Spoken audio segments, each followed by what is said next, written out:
જય દ્વારકાધીશ. અમૃત પુષ્પ કેન્દ્ર ચલાલા ભાવેશભાઈ ઠુમર.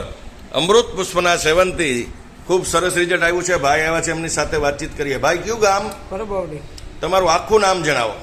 મુકેશભાઈ મુરજીભાઈ મવલિયા. હવે આપ અમૃત પુષ્પ કોના માટે અને શું તકલીફ માટે લઈ ગયા હતા ભગવાન? મારા બાપુજી માટે. હા, તમારા બાપુજીને શું તકલીફ હતી ભાઈ? 20 વર્ષથી ઝાડા હતા. કેટલા વર્ષથી? 20 વર્ષ. શું તકલીફના હિસાબે ઝાડા રહેતા હતા? હવે ડોક્ટરે ઓપરેશન કર્યું, આતર કાપ્યું. કેટલું આતર કાપ્યું હતું ભાઈ? 3 ફૂટ. એ કેટલા વર્ષ પહેલા કાપ્યું હતું? એ 2 વર્ષ પહેલા. ત્યાર પછીની પોઝિશન શું હતી? એ પછી ઝાડા તો એમને જ હતા. ઓપરેશન કર્યા પછી પણ આપણી જે તકલીફ હતી 20 વર્ષથી ઝાડાની જે તકલીફ, એટલે ટૂંકમાં ખાઈ બધું બહાર નીકળે, ખાચે પાકું, બરાબર? આ તકલીફ 20 વર્ષથી હતી. ઓપરેશન પછી પણ કાંઈ ફેર પડ્યો નહીં. ત્યાર પછી આપણે અમૃત પુષ્પની કેટલી બોટલનું સેવન કર્યું ભાઈ? મેં એક જ બોટલનું કર્યું, એમાંથી એમને ફેર છે. કેટલો ફેર કહી શકાય? ફેર એટલે 5% ફેર છે. એમ ટકાની દ્રષ્ટિએ એટલે ઝાડાની અંદર શું ફાયદો દેખાય છે? એટલે એમ કે એમ છે કે કઠણ ઝાડા બીજા ઉતરવા, નકર પાણીની ઘોડે એટલે જે પાણી જેવા ઝાડા ઉતરતા હતા એમાં કેટલા દિવસથી આ ઝાડ પડે હજી? હવે નહીં, કેટલા દિવસથી આ અમૃત પુષ્પ શરૂ કર્યું એને જે એક જ બોટલ ચાલુ કરી. દિવસો કેટલા થયા? એ 25 દિવસ. 1 મહિનો પૂરો થઈ ગયો કે 10-15 દી થયા?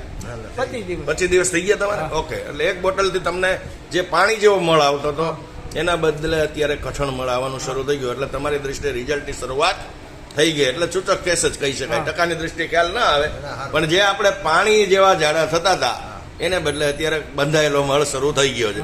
તો કૃપા ભગવાનની ઘણી થઈ ગઈ. તો તમારો ફોન નંબર જણાવો. 97 071 એક વાર ફરી વાર બોલી જાઓ. 97 071. હવે છે ને 100% રિઝલ્ટ ન પૂરું મળે ને ત્યાં સુધી પરેજી સાથે સેવન શરૂ રાખજો. હજી આપણી શરૂઆત છે, બરાબર? જ્યાં સુધી, કારણ કે 20 વર્ષનો કેસ છે, નાનો કેસ નથી. પહેલી બોટલે આપણે જે રાહત મળી. દવાખાનેથી દાદાને રજા આપી દીધી હતી. આ બોટલ પાયા પછી દાદા અટાણે વાડીએ જાય છે.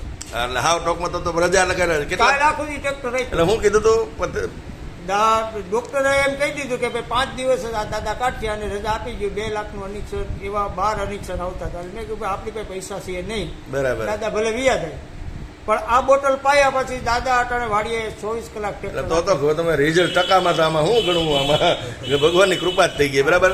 તો હવે આવી બોલવા ચાલવાનું બધું બંધ થઈ ગયું. કારણ કે બેનું દીકરી બધાને તેડાય જ નહીં થાય.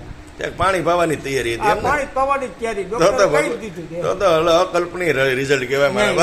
હવે આવી તકલીફ વાળા કોઈ તમારી આગળ માહિતી માંગે તો પ્રેમથી અમૃત પુષ્પની જાણકારી આપજો. જય દ્વારકાધીશ, જય ગુરુ મહારાજ, જય દાન મહારાજ, જય સિયારામ.